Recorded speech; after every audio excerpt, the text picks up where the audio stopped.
everyone. I am Rebecca from ChemKnits, sounding slightly muffled because I am currently wearing a dust mask because today I was playing around with some dry acid dye powders for the Chanukah special. And look at my counter. I mean, these swirls are actually really beautiful, but I do not want my counter to be looking like this. So let's take some yarn and clean up this mess. But I need to put gloves back on. This yarn is 100 grams of Knit Picks Swish DK. And it is a yarn that is 100% superwash merino. And yeah, we are going to be using this to clean up this mess. We might end up getting something that's a little muddy. There are a lot of colors here, and as we sort of wipe and rub, some of these colors will blend, and when you mix together all three primary colors, what do you get? Well, you might get some browns, but that's okay. Let's see. Oh yeah, we've got some browns going on now, but I think it's going to be browns that we're going to have like a tonal with like a lot of different hues and maybe some whites in here. But it's a nice way to take advantage of some of these colors that were left behind. So I've done this before in the past, and as I go to a new section, I'll look for where the yarn looks rather white still and sort of swipe up some more color. But already, I mean, this is looking really cool.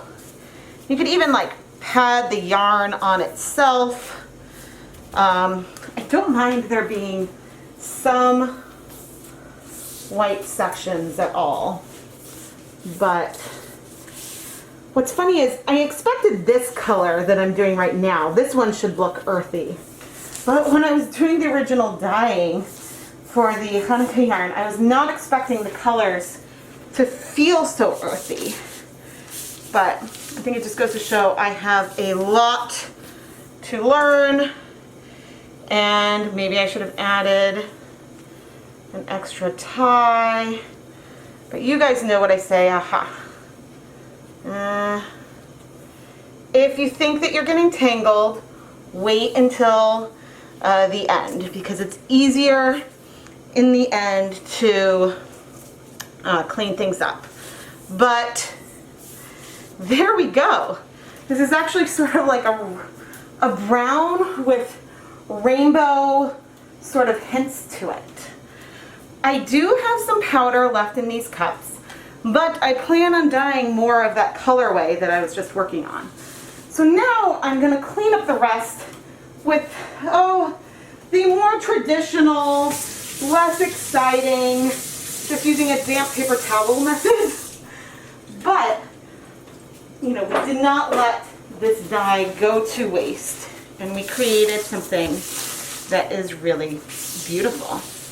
And I will be cleaning up the rest of this now off camera while we wait for my dye pot to empty up so we can steam set this yarn.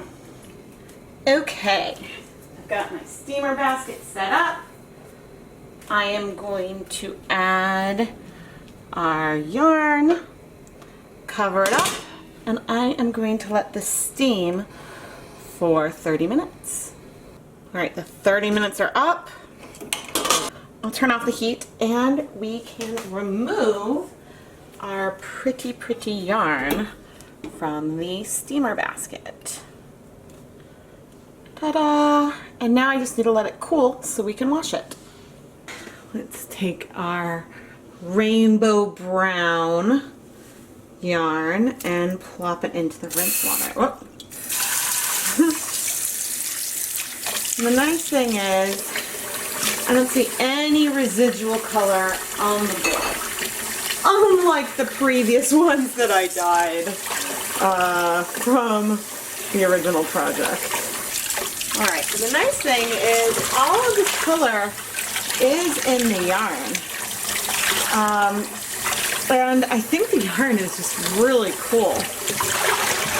I think it's an exercise in contrast. This time the colors blended a lot more, so we did get some brown tones. But I think that on the other yarns that I dyed, the colors did not look brown, because although they were all layered on top, they weren't blended, they set. Now we're getting some bleeding. Aw, man. Alright. I thought that I'd be able to get through this. But that's soap, man. We've got some bleeding. Actually, just a little bit. Okay, I am going to keep rinsing this until the water runs clear, and then I will hang it up to dry. If there is anything else notable with the washing, I will come back and let you all know. It finally happened. We mixed together the 3 primary colors and got a brown. But this is a beautiful brown. It is a tonal brown, warm brown, has orange and red and yellow in it. And then there are these speckles, which are a rainbow of colors. There's really all of the, like, I see blue, yellow, red, green, all of these colors in there. And for the large amount of blue speckles that we see on this yarn, the tone is extremely warm and inviting. And did I honestly create this by just wiping up a counter covered in dye? Is that what happened here? Because this looks beautiful and looks very, very planned and intentional, not like a spontaneous throw things together and see what kind of thing we get. I mean, this is truly like a brown rainbow and is just really, really exciting to me. I am Rebecca from ChemKnits, and thank you so much for watching this video. I really don't like to leave leftover dye behind, and I actually have a whole playlist dedicated to these one-of-a-kind colorways that I create using whatever leftover dye I have on hand. Sometimes it might be combined from one specific video, like wiping the counter today, or there could be dye from a combination of multiple videos and live streams that I throw together in a pot to see what kind of colorway we can create. Either way, I think that this one is absolutely spectacular.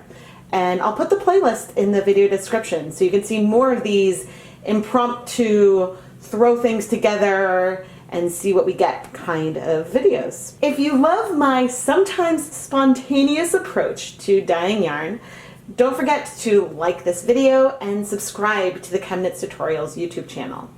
And if you're a huge fan, check out the ChemKnits Patreon, where you can become an official patron of ChemKnits and get some really cool perks like early access to new yarn dyeing videos, advance notice of when I restock yarn into the Etsy shop, and more.